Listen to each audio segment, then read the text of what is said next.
कोयटा से ही आपको खबर देंगे। बलूचिस्तान में सैलाब के बाद वबाई अमराज फूटने लगे। मुख्तलिफ अमराज में मुब्तला 2 लाख से जायद मरीजों का इलाज किया जा चुका है। 24 घंटों में 5000 से जायद मरीज मुख्तलिफ मेडिकल कैंप्स में लाए गए हैं, जबकि 24 घंटों के दौरान इस हाल से मुतासरा 1000 से जायद अफराद का इलाज भी आया है।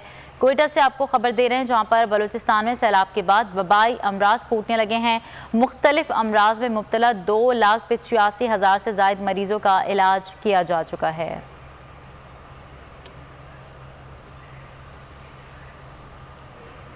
सबसे ज्यादा व्यूज, सबसे ज्यादा रील्स और सबसे ज्यादा रेटिंग के साथ बोल अब भी नंबर 1 पोजीशन पर बरकरार।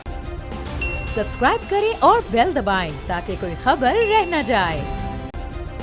सब्सक्राइब करें और बेल दबाएं ताकि कोई खबर रह न जाए।